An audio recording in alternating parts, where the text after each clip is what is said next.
This is a quick review of aspect. If you need to learn it from the beginning, you need more information than this, and it takes quite a lot of practice before you'll feel comfortable with aspect. So this is not meant to totally teach you the concept. It's just meant as a quick review to remind yourself of the main features of aspect. Russian verbs tend to come in pairs. There are two aspects of Russian verbs, imperfective and perfective. Imperfective verbs focus on the process.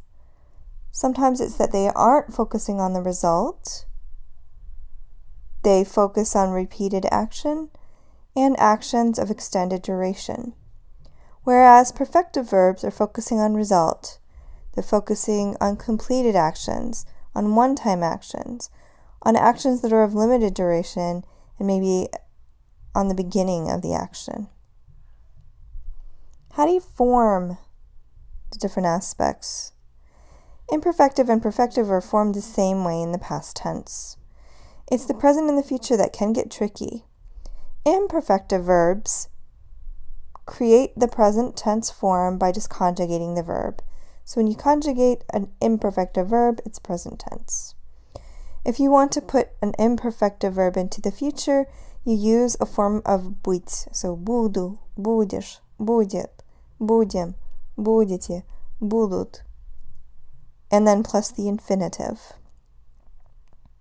Perfective verbs, as we said, the past is the same as the imperfective, but perfective verbs have no present tense.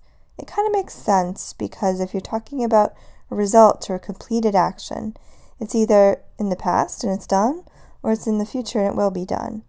If we're talking about present, it's kind of by default imperfective.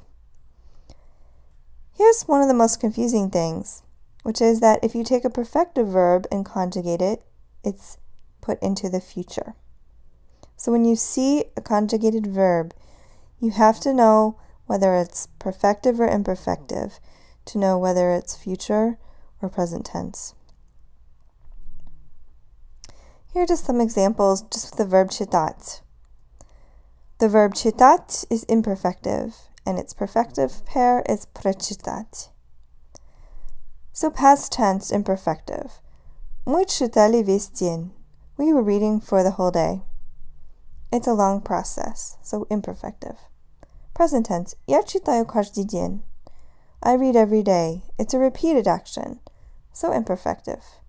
And here's an example for future. Когда я буду в России, я буду читать русскую газету каждый день. When I will be in Russia, I will be reading a Russian newspaper every day. Again, it's a repeated action, so imperfective. And now we're going to focus on some examples from perfective, again with the verb читать, прочитать. Past tense. Мы прочитали роман Толстого. We finished reading Tolstoy's novel. It's one-time completed action in the past. Perfective. Future. Когда я прочитаю газету, я тебе дам. When I finish reading the newspaper, I will give it to you. It's a one-time action that's in the future, focusing on the result, that I will have it finished. So we use perfective. Conjugated verb, perfective future. As we said, Russian verbs tend to come in pairs. In your book and in most other places that are focusing on Russian grammar, when they make a list of verbs, they'll put the imperfective of the pair first and the perfective second. So that's what I've done here. Here I'm giving a few examples to show you how you can tell the difference between perfective and imperfective. It's tricky, but there are some guidelines. So what are some of the guidelines? If you see a pair like this with a prefix, most of the time the prefix is the perfective. When you see a pair like this where there's an at verb and an it verb, usually the at is the imperfective, the it is the perfective. When you see a pair like this, where there's one that has something extra added in the middle, what we call an infix, so заказывать versus заказать. The infixed one is imperfective. The one without the infix is perfective.